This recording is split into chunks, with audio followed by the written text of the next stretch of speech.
Hello and welcome. My name is Meepolis, they, she, he, and this is Literally Graphic. And today we are looking at Comics for Choice, an anthology of illustrated abortion stories, history, and politics.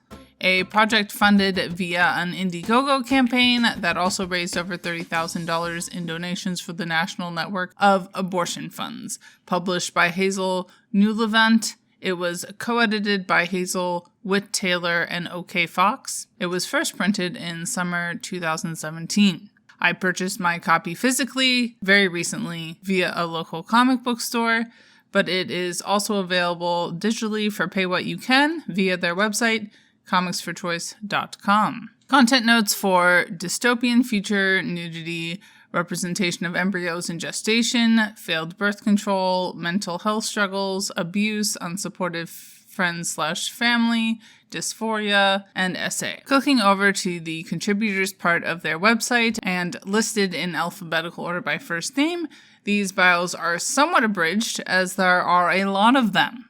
Quote, Shwed is a cartoonist who specializes in comics journalism and nonfiction. Alicia is a Jane's Due Process Youth Advocacy Fellow and former Jane's Due Process client. Andrew Carl is an Eisner and Harvey Award-winning editor and writer for comics. Anise Simon is enrolled in night classes for electrical systems technology at her local community college and works as the Southern Funds coordinator at the National Network of Abortion Funds. Archie Bongiovanni is a cartoonist and illustrator living in Minneapolis. I've also reviewed their graphic novel, A Quick and Easy Guide to They/Them Pronouns. Anna Selheim graduated from the Center for Cartoon Studies in 2016. She has had her work featured on The Nib, Upworthy, and a bunch of cool anthologies. She moves around a lot. Bree Jordan is a Salt Lake City-based comic artist and healthcare professional. Her work is frequently concerned with bodily autonomy, medical rights, patient advocacy, and end-of-life planning. Brittany Mostiller is executive director of the Chicago Abortion Fund, a nonprofit that promotes reproductive justice through funding abortion and organizing for racial, economic, and gender justice. Candace Russell is a writer and abortion storyteller. She is a proud NNAF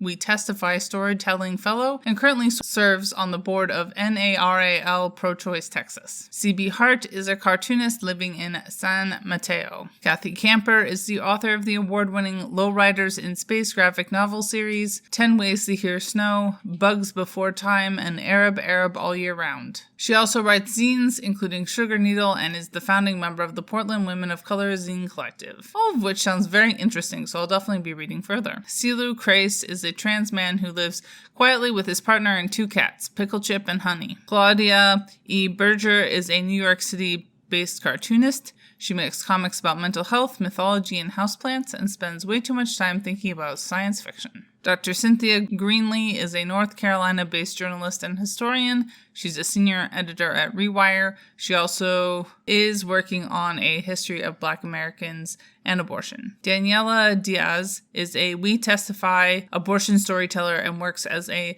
National Reproductive Health Organization. Elliot Lady. They, quote, quit art and now hoard their comics all for themselves while working as a mental health provider. For their 35th birthday this year, they got a bilateral salpingectomy and are pleased that they will never reproduce. Aaron Lux is also the creator of the webcomic Fascist Friends. Gianna Miola graduated from the School of Visual Arts with a BFA in illustration. Hallie J. Pope is a lawyer/cartoonist living in Washington, D.C. She runs the Graphic Advocacy Project, a nonprofit that uses visual communication tools like comics to explain legal concepts. Heidi Williamson is the Senior Policy Analyst for the Women's Health and Rights Program at the Center for American Progress and the Center for American Progress Action Fund, and is an avid comic book reader. Jazz Malone, after being attacked by a billy goat at a young age, Jazz decided that leaving her Detroit, Michigan home was for the best. Jennifer Camper's books include Rude Girls and Dangerous Women and Sub Girls, and she edited 2 Juicy Mother comics anthologies. Kat Fajardo is a Honduran Colombian award-winning cartoonist and illustrator. The other creator of Miss Quinces. Kate Kearns is a graphic designer and illustrator. She has worked as a victim advocate for the National Domestic Violence Hotline. Dr. Catherine Brown is an assistant professor in the Department of obstetrics, gynecology, and reproductive sciences at the University of California, San Francisco. She provides full-spectrum reproductive health care, including abortion care. Katie Freakus is a cartoonist and illustrator in New York City. She has published political comics in The Guardian and is the creator of the pop culture zine Fishionique. Her drawings appear regularly in Gringa magazine. Kezia Brown is a Jane's Due Process Youth Advocacy Fellow and former Jane's Due Process client. Since navigating the legal system as a teen seeking abortion care, she has become passionate about fighting for the reproductive rights of all young people in Texas. She is currently studying criminal justice and seeks to use her activism to fight for the full range of reproductive and racial justice. Kendra Josie Kirkpatrick enjoys large amounts of black on both her comic pages and her clothes. Kenny Terrell is currently working as a story artist at Walt Disney Animation Studios. Kryota Wilberg's comics focus on body-oriented sciences. Chris Louise Weaver is an illustrator, cartoonist, graphic designer, and character designer, originally from Long Island, New York. Laura Lannis is a cartoonist and illustrator from Brazil, living in New York City. Laura Martin, when she's not drawing comics, she likes reading, playing video games, and jumping into very deep, cold bodies of water. Leah Hayes is the creator of the graphic novel Not Funny Haha, which I just reviewed earlier this year. Leah Nichols is a San Francisco Seoul-based designer seeking to expand models of kinship, access to collective histories, and champion the compatibility of joy and trauma. Lei Tang is a Chinese-Cambodian-American artist who loves reading and telling stories. Lindsay Rodriguez is the communications manager for the National Network of Abortion Funds. Liz Artistry, they, creates digital art, most often in the form of visual notes, guided by a passion for lifelong learning and revolutionary praxis. Lucy Haslam graduated last year from Falmouth University, UK, and now specializes in editorial work and comics. MJ Flores is an abortion storyteller with We Testify, a leadership program of the National Network of Abortion Funds, and shares her story to confront abortion stigma and challenge anti-abortion legislation. Maddie Dennis is an animator and comic artist who loves worms. Mallory McMaster is an abortion activist, dog mom, terrible cook, and cleaning enthusiast, hailing from Cleveland, Ohio. Mick Morin is a radical, full-spectrum doula and the editor of the Doula Project zine, DIY Doula, self-care for before, during, and after your abortion. Nomi Kane draws editorial cartoons and short fiction comics wherever she can. By day, she works as a staff artist at the Schultz Studio in sunny Santa Rosa. Plan C is a public health meets creative campaign to transform access to abortions in the U.S. by normalizing the self-directed option of abortion pills by mail. Rachel Hayes is a writer and the owner/operator of Risograph Micropress Taxonomy Press. Rachel Merrill enjoys beer and donuts, but not together. Rachel Wilson is a writer from the UK. She also works as a freelance editor and translator. Renee Bracey Sherman is the founder and executive director of We Testify, an organization dedicated to the leadership and representation of people who have abortions, focusing on the intersection of race, class, and gender identity, and centering those who've experienced financial and logistical barriers to abortion. Rickie Solinger is a curator and a historian. She is the author or editor of 11 books about reproductive politics and satellite issues. Sage Coffee is a nervous little cartoonist gremlin. Samantha Romero is the president of the West Fund and a member of We Testify. Sarah Crow is a sculptor and a cartoonist. Sarah Shea Merck, they is the author of Guantanamo Voices, which I highly reviewed in 2020. Seth Smith is an award-winning comic artist. His passion for comics comes from his background in communications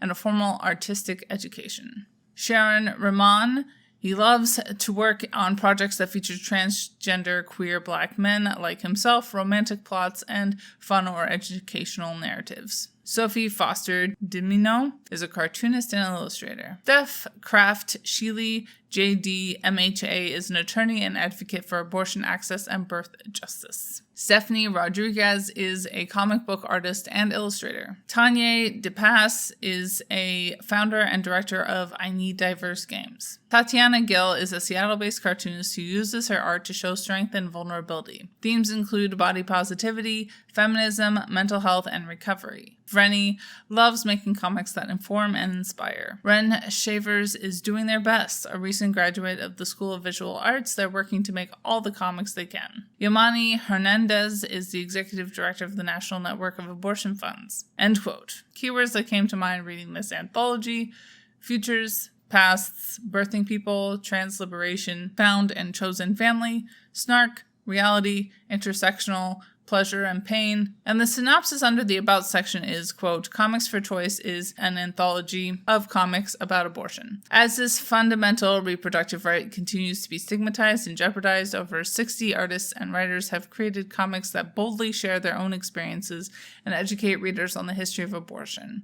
Current political struggles, activism, and more, lawyers, activists, medical professionals, historians, and abortion fund volunteers have teamed up with cartoonists and illustrators to share their knowledge in accessible comics form. The stories in Comics for Choice showcase a wide range of abortions experiences from a diverse array of voices. Trans voices, older voices, activist voices, relatable voices. With passionate pen strokes, artists share highly personal, moving, and even funny stories that defy stigma and stereotypes. From the days of illegal abortion services to nationwide legalization to modern-day struggles of clinic closures and unequal access, contributors give an entertaining primer on the history of abortion in America and how far we still have to go. Readers will be encouraged to get involved, stand up for abortion rights, fighting abortion stigma, making links between intersecting forms of oppression, and learning about reproductive justice. End quote. Overall, this anthology, as I kind of suspected it would be, was exactly what I was looking for after reading several more personal/individual abortion comics.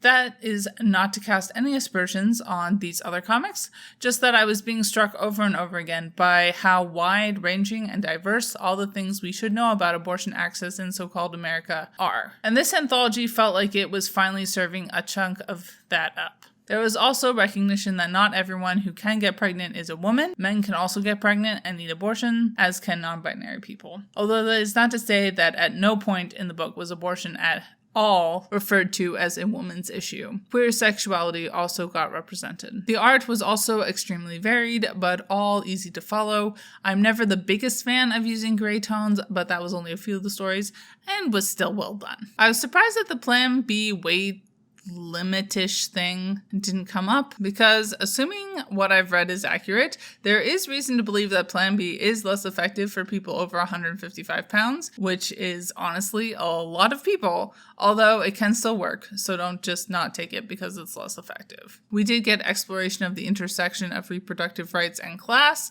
and race, as well as some disability representation as well. All in all, 5 stars. Bye y'all, keep reading and organize to end capitalist oppression.